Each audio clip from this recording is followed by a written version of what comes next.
don't think lawn care companies should do snow removal. Changed my mind, and here's why. We had so many repairs on those trucks. We were destroying our trucks all the time. We were blowing transmissions left, right, and center, and our employees didn't want to work with us. Hey guys, before we get into the video, I just want to stress that this video is not telling you what you should do. I'm not here to tell anybody what they should be doing with their business. This video is to tell you about why we did what we did when it comes to snow removal. Now, I'm of the hard opinion that if you're a lawn care company, you should not be doing snow removal. Now, I'm not saying stop today. I'm saying make a plan to phase it out. And I'm going to get into the details for what that means. And I wanted to make this video because, as you can see, I got my toque on.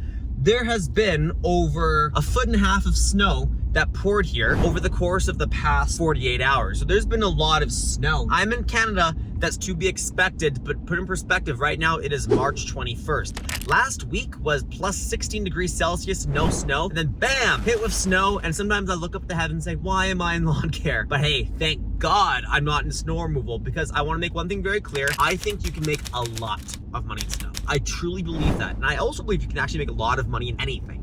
Like if you want to wash windows, if you want to run laundromats, if you want to sell chocolate bars, I believe that you can make a lot of money at anything, but you cannot make money at everything. So you need to pick, you gotta niche in, you got to decide what are you gonna do and what are you gonna say no to, because you grow by saying no. So let's get into why we stopped doing snow removal and why it is one of the best decisions we've ever made. For those of you that don't know me, my name is James. I'm one of the owners of Yard Dogs Lawn Care here in Canada. In 2023, we did $2.1 million in revenue. This year, we are shooting for 2.75. We've already started our sales process, and we have a short window to do lawn care where we are. We actually only do lawn care from May 1st and September 30th. We're 5 hours north of Montana. Put that in perspective, but we just do fertilizer and weed control services. We don't do mowing, we don't do spring cleanups. We just focus on making lawns green, healthy, and weed free. So if you're new to the channel, welcome. If you've come here many times, I'm so happy to see you again. And now let's get into the debate. I don't think lawn care companies should do snow removal. Changed my mind, and here's why. So a recent short that I posted on YouTube got a lot of attention. Over 10,000 views now in just a few days when it was posted, because I was talking about when we first got a mentor in lawn care, and this wasn't a little mentor, guys. This guy had over 33,000 residential clients doing just fertilizer and weed control. So this is someone I really look up to, and I stand by his advice here. He said, James, the first thing we got to do is get rid of your snow removal part of your business. And I said, what do you mean? We do $250,000 a year in snow removal during months where we're not doing revenue. Why the hell would I get rid of that? You know, that keeps the lights on from November 1st until March 30th usually. So here's the breakdown of the thought process. He's like, okay, are you doing snow removal for the same clients you're doing lawn care for? We do commercial, snow, and residential lawn care. And are you using the same trucks? And at the time, like, yeah, we were. It's like, how many breakdowns did you have? I'm like, a lot. How much money did you spend on snow removal repairs? A lot. How many guys did you go through? A lot. How many pieces of equipment did you have to buy? A lot. How much of this time was it taking you? A lot. How many commitments were you giving up on? Like, how many times did you say you're gonna go to your friend's house with your wife and you had to bail last minute because it was snowing? It happened a lot. There was a lot of things he was saying that made me realize, and I'm making this video right now, guys, because I could have put this video at the start of next snow season to help, but then it's too late.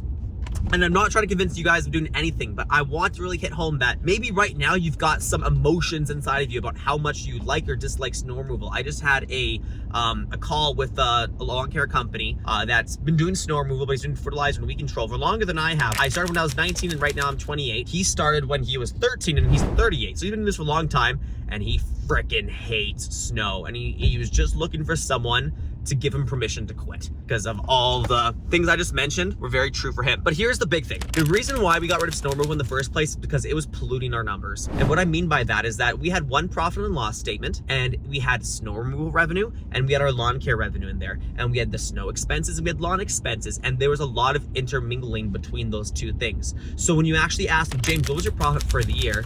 I gave you a number that had both snow and lawn care in it. And if you ask me, how much profit did you make on lawn care? I didn't know. How much did you make on snow? I don't know. Do you make money in snow removal? I didn't know. I didn't know what my margins were. And it was only once I got rid of the snow, I could actually determine what my margins were for lawn care. My friends have this joke. They call me margins because of this prank they put on me.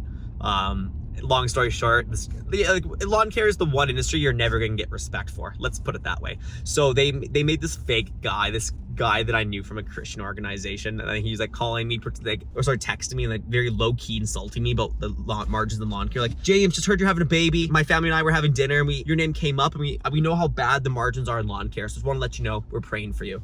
God, that pissed me off. Anyway, before we continue the video, I just wanted to say I really appreciate you. Thank you for tuning in, and I have a quick favor to ask. If these videos have been helpful to you in any way, shape, or form, please thumbs up the video. If you haven't already, please subscribe. And if you wouldn't mind sharing this video with some other lawn care and landscape business owner that you know, or a friend of yours that has a business that might find value from this, that helps this channel grow. And the growth of this channel is dependent on the value that we bring. So if this stuff has been valuable to you, please share it with your friends. Give us a like, subscribe, and for now, let's continue with the video. But anyways, the margins. We didn't know what the margins were, and once we actually got rid of snow, we were able to find the truth about our business, and there's a few things to note. One is that we were grossly underpriced. We were not charging enough for our services. We had some services that were making zero money that we were doing them anyways, and they're complete pains in the ass. Power raking, for example, mosquito control. Some people make a lot of money in mosquito control, I'm not denying that, but for us, it was not a money maker, and we were spending a lot of time and attention on that. We had so many repairs on those trucks. We were destroying our trucks all the time. We were blowing transmissions left, right, and center, and our employees didn't want to work with us, and we were confusing our customers. Oh, that's a big one, because we put those yellow dogs on top of our trucks, so our trucks are very noticeable, beautiful decals. But if we put a snow plow on it too, everyone's like, okay. So yard dogs, I thought they did lawn care, but I guess they do snow removal too. But that's a big plow. They do commercial snow. Okay, Yard Dogs is a commercial lawn and snow maintenance company. Those are the conclusions that come into the head. But in reality, we are a residential fertilizer and weed control company, and that's all I want to be known for. And I only want people to ever see us doing fertilizer and weed control, because then they associate that with there. So when they see a dandelion on their lawn, they think of Yard Dogs, not my competitors who only do fertilizer and weed control. It's a competitive space, guys. If you are going to be the best at a specific industry, you've got to go all in. I'm trying to be the best fertilizer and weed control company. I'm trying to grow the largest lawn care company in Canada doing those services, and I can't do that if I'm also mowing lawns, doing spring cleanups, doing snow removal. And by the way, that's why I also say you shouldn't be mowing lawns or doing spring cleanups if you're doing fertilizer and weed control. I'm not saying those are bad things. You can make a lot of money just mowing lawns. I won't deny that, and I'm not saying you should get rid of it, but I truly believe in phasing those things out to focus on the business that you want to have, not the business you're stuck with. So you grow by saying no.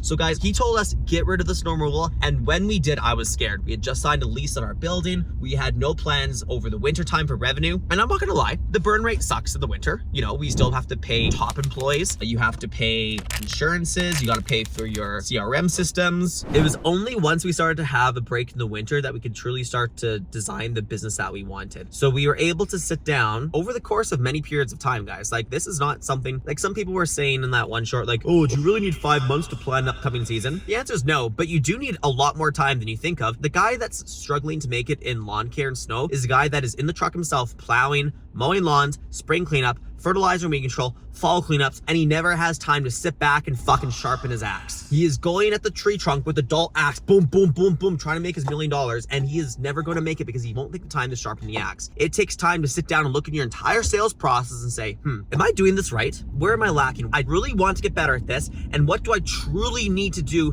to make a killer sales process? When I get a lead and I call them, first of all, how long is it taking me to call them? Speed to lead, right? But if I call them and they don't answer, what is the process? When am I going to call them again? How many emails am I going to do to them over the course of the next 10 days? How many calls am I going to give them over the course of the next 10 days? What is the process? If they answer the phone and they give me the objection that they need to talk to their wife, what is the process? If I am able to book them, they're great, but if I can't book them, what is the process? How many calls and emails am I going to do in text messages over the course of the next 10 days? You got to find a way to really think about these things, and you only think about these things when you're not doing these things. You can't be in the weeds and plan the garden at the same time. You need to do an overhead view and do your planning at a different time than you're actually in it, because if you've ever been in the field and you try to do sales and customer service at the same time, you know that it is a disaster.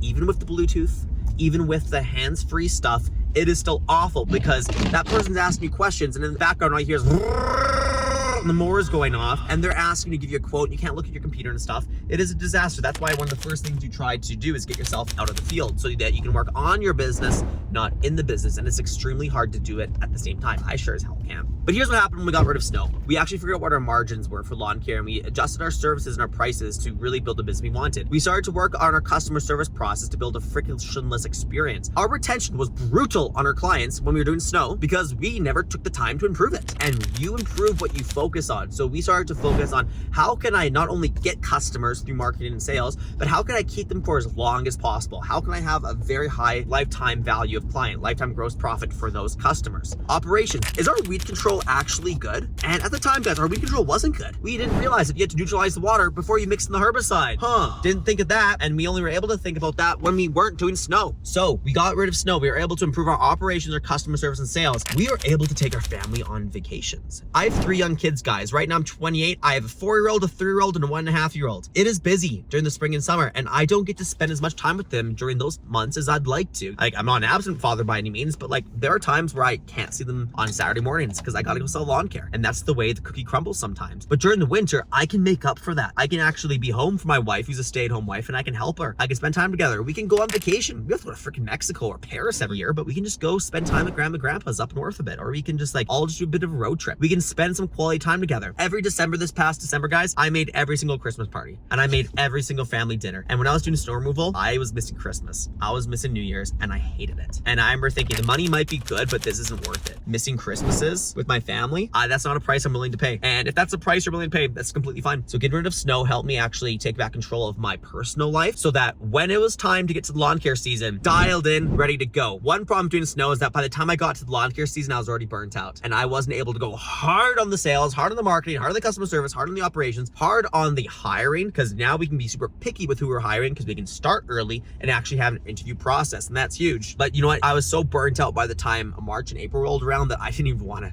be selling lawn care. Being in the office doing lawn care sales for 10 hours a day, 6 days a week, no thank you. But hey, after a few months off, after having that time off, you are ready to freaking pick up the phone and dial 200 calls a day, and you're excited to do it because men need to work.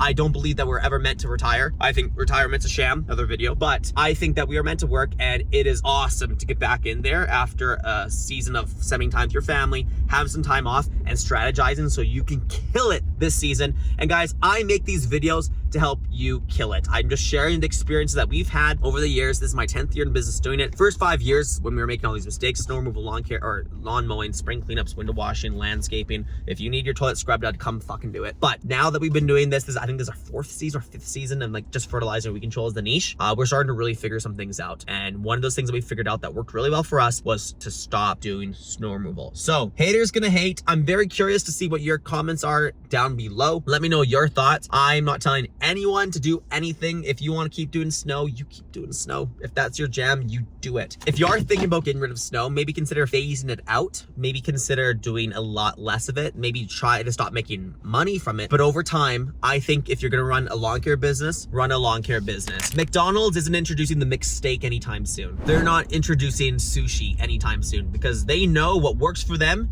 is a fucking burger and fries. The best companies out there know their niche and they go all in on it. So I'll say it again. You can make money in anything, but you can't make money in everything. Thanks for tuning in, guys. See you in the next one.